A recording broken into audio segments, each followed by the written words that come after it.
Nel panorama motociclistico delle moto off-road ci sono tantissime possibilità tra cui scegliere. Una tra queste è la Motomorini X-Cape 649. Alle mie spalle lo scenario è veramente invitante, quindi non perderò altro tempo e andrò subito a provarla insieme a voi per assaggiarne le sue doti di guida, perché sì, lei oltre a un prezzo molto interessante ha una dotazione tecnica di tutto rilievo. Quindi infiliamoci casco, guanti e giaccone e andiamo a capirne insieme i suoi pro e i suoi contro.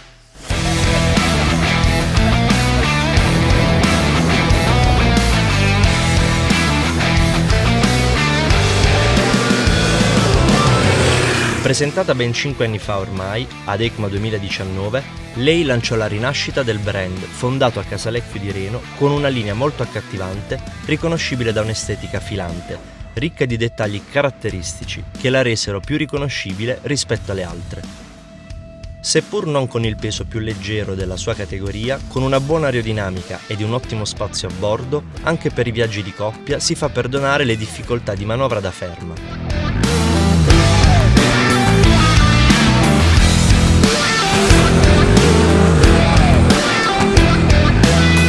Come sempre arriva il momento di scendere dalla sella e fermarsi per esaminare quella che è l'estetica e la dotazione tecnica della moto che stiamo provando. In questo caso la Motomorini X-Cape 649. E partiamo subito quindi dal suo frontale.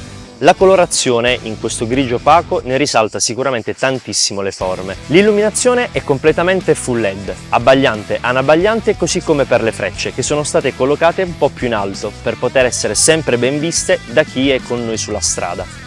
Il muso, da cui poi partono due piccole nervature, ci permette di passare nella parte più alta dello scudo frontale, dove troviamo un parabrezza che, seppur rastremato, abbastanza stretto e alto, ci permette di poter avere un'ottima copertura dal vento anche a velocità autostradali. All'anteriore poi troviamo un doppio disco, in questo caso è un 298 mm per ambo i lati con pinze flottanti doppio pistoncino firmato Brembo. Al contrario, al posteriore il disco è singolo da 255 mm, anch'esso però a doppio pistoncino. L'ABS è poi firmato da Bosch, che ovviamente, volendo poi fare off-road, è completamente disattivabile. Adesso saliamo con lo sguardo un po' più su e notiamo una delle altre componenti degne di nota. Sto parlando delle forcelle upside down firmate Marzocchi. Il loro diametro 50 mm, la loro estensione 175.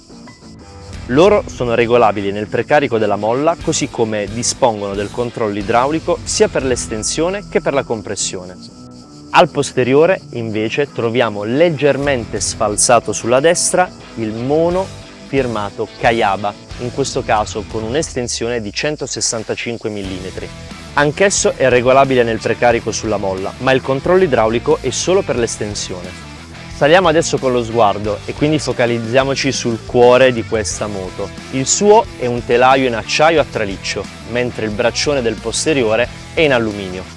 Poco più su troviamo il posizionamento del serbatoio e della sella. Quest'ultima è a 820 mm dal suolo, mentre il serbatoio ha una capacità di 18 litri. Il peso sulla bilancia è di 213 kg a secco. I collettori sono a vista. Corrono lungo tutta la parte bassa, terminando poi con uno scarico 2 in 1 nella parte appunto più bassa della moto sul lato destro. La colorazione è nera, mentre nella parte terminale c'è una rifinitura satinata argentata. La parte posteriore corre poi lungo tutto il codone in maniera sinuosa e tagliente, terminando ovviamente in un gruppo ottico integrato al suo interno. Al di sopra abbiamo la piastra per poter attaccare il bauletto posteriore, così come anche la predisposizione sotto le pratiche maniglie per il passeggero posteriore per poter agganciare anche due borse laterali. Anche l'illuminazione posteriore in questo caso è full LED e ho apprezzato tanto il posizionamento poi della targa subito sotto la luce di posizione, al contrario rispetto a tante competitor che spesso la riportano sopra la ruota posteriore. Correndo poi lungo tutta questa sinuosa silhouette arriviamo sulla plancia di comando, il ponte di controllo. I blocchetti sono ben posizionati, vicini alle manopole e sono per di più retroilluminati. Ottimo lavoro Motomorini! Inoltre lo schermo è molto ampio, ben 7 pollici.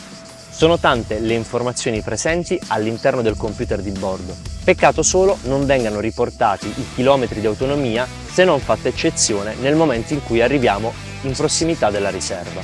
Il manubrio poi è bello importante, cicciotto e ben inclinato al punto giusto, così da non appesantire troppo la nostra guida, che sia più sportiva o, perché no, anche comodona. In ultimo, le scarpe che indossa questa Adventure di Moto Morini. All'anteriore abbiamo un cerchio da 19, al posteriore da 17. La firma del pneumatico la mette Pirelli con gli Scorpion Rally STR.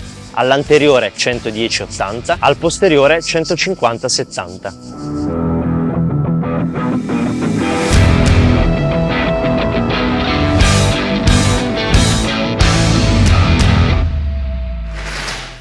Cosa c'è quindi sotto queste carene ricche di adesivi? Beh, un motore di progettazione asiatica, più precisamente concepito dalla cinese Zhongning Vehicle Group. Parliamo di un bicilindrico in linea fronte marcia, 4 tempi, da 649 cm3. La coppia massima sviluppata è di 54 Nm a 7000 giri, con una potenza di 60 cavalli ad 8250 giri. La velocità massima dichiarata dalla casa è di 170 km/h. Il suo è un cambio a 6 marce. Deciso nell'inserimento dell'innesto, chiede poi un utilizzo secco e maschio per poterla così utilizzare a dovere. Stanno proseguendo le riprese e in questo momento abbiamo terminato, in quanto siamo stati costretti a fermarci. Abbiamo fatto la prova dei consumi. Con un pieno rabboccato fino all'orlo siamo riusciti a percorrere oltre 330 km, un risultato veramente niente male. Motivo per cui eccomi qui presente con un'ottima tanica di buonissima benzina 98 ottani che andremo a rabboccare per proseguire con le riprese.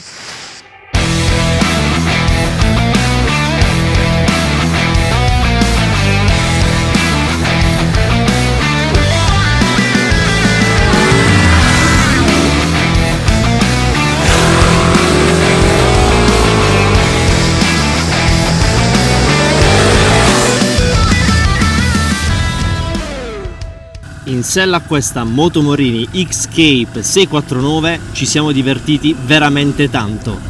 Ed una volta saliti in sella, la triangolazione manubrio, seduta e pedane l'abbiamo trovata tutto sommato comoda. L'imbottitura della sella è soffice al punto giusto e sostiene anche lungo i lunghi trasferimenti. I blocchetti, per quanto ricchi di tasti, riescono a permetterci di poterli avere sempre tutti sotto controllo. Lo schermo ampio con una rifinitura opaca ci ha permesso di poterlo controllare e monitorare in tutte le situazioni, anche quando la luce del sole era puntata diretta su di lui. Una nota degna di merito va fatta al suo telaio. La ciclistica in questa situazione è stata veramente fondamentale. Lei si è comportata molto bene, più agilità di quella che ci aspettassimo. Grazie ad un buon telaio, il nostro sostegno in curva e nei lunghi trasferimenti è stato sempre accompagnato da un ottimo handling di guida. Ben fatto, Moto Morini! Ed è stato percorrendo poi queste lunghe discese ricche di molte curve che abbiamo potuto saggiare le doti anche dell'impianto frenante. Brembo, come sempre, anche in questo caso non si lascia tradire. La frenata di tutti e tre i dischi, anche il posteriore, è sempre stata pronta, sincera e modulabile. Ottimo lavoro! Unico neo che sporca questo foglio bianco è la presenza dell'ABS, forse un po' troppo invasivo. Anche quando stiamo controllando perfettamente la moto, lui interviene. Ci sarebbe piaciuto fosse stato un po' più schivo. Seppur tappato poi dalle sempre più restringenti normative Euro 5, lo scarico cerca di metterci una pezza. Riesce tutto sommato a trasmetterci delle vibrazioni ed un sound effettivamente sufficiente. Certo, se volessimo poi osare un po' di più, SC Project ha prodotto uno scarico dedicato per questa bellissima crossover.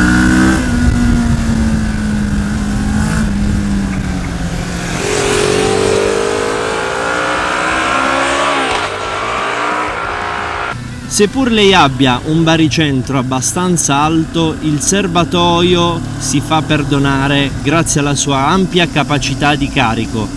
Effettivamente con 18 litri siamo riusciti tranquillamente a sfondare il tetto dei 300 km di autonomia. Marzocchi e Caiaba poi hanno messo la loro firma sul comparto sospensioni ed effettivamente la loro presenza si sente tutta. Sia all'anteriore che al posteriore non abbiamo mai avuto incertezze, ogni asperità è stata accoppiata nel miglior modo possibile, che stessimo affrontando un asfalto liscio come questo piuttosto che una strada bianca ricca di ciottoli.